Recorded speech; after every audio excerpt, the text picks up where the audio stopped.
Okay, example number 2, what I suggest that you do, again, is that you recognize what your given amount is in, both the substance, the quantity, and the number. What I mean, the number, that's our measure number we start with.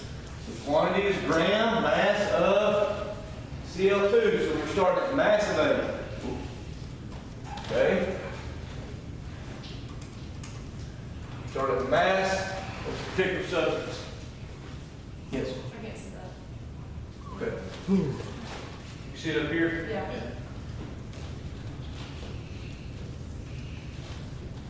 We start at mass of A.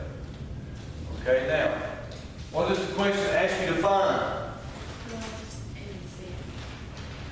Is that the same substance as that? No. So what we want to find is mass of B. Okay? So who can tell me our simple steps? You should be able to now. Step 1 is to do what? Divide by mass A. Divide by mass A. Step 2? Mole ratio. Good. Mole ratio. And then Multiply by mass B. multiply by mass B. All right, good. This is probably one of the hardest stoichiometric problems that you would have in SOL. And I've narrowed it down to 3 simple steps. And so, bring down our given, which would be 3.2 grams of CO2 gas.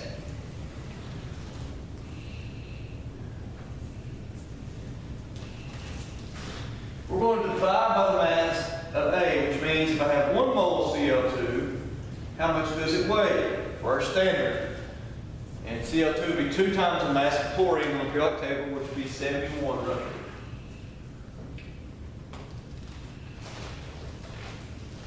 So we're going to take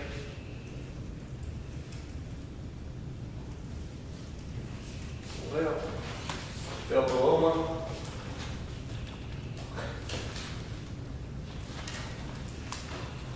Can't get it, did you?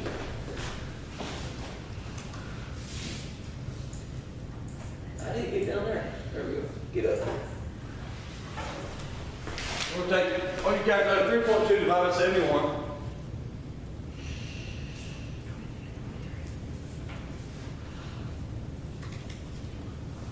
.045.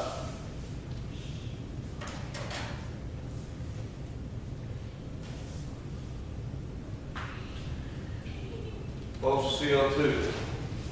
Okay? Now our next step is chapter 12. So this is chapter 10. Last test.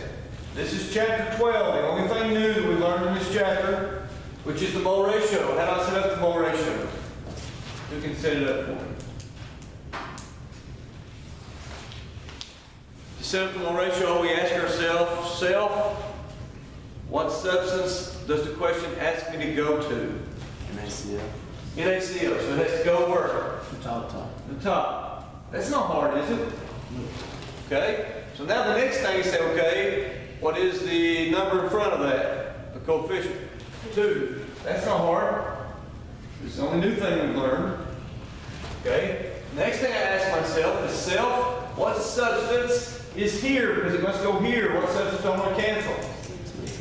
Cl2. Okay, self. What is the coefficient for Cl2? 1. Stoichiometry at its best. So that'd be what? 0.09? 0.9? Right?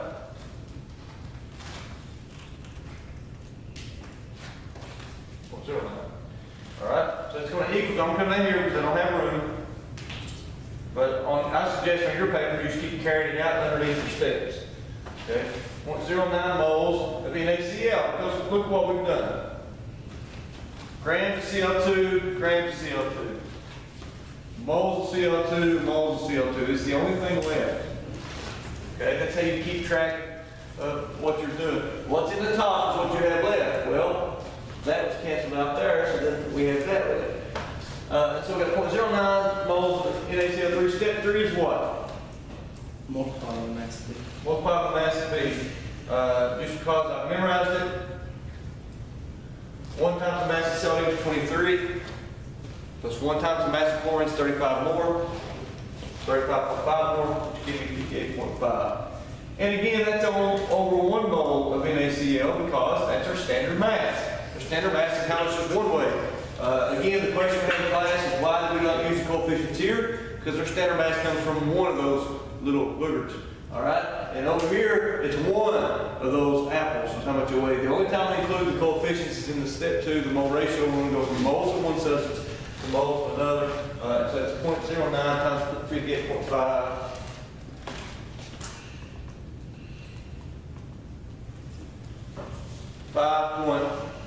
A good review here. The only measured quantity that we have is 3.2. It's 2 sig figs. So I would just keep my numbers. This is elementary. Good for the SOL. Notice I kept my numbers. And my calculator just did the next step. Then when I get to the end, I'm going to do my sig figs. My measured number had 2 sig figs. So I'm going to go 5.3. Okay? That's how I suggest that you do it.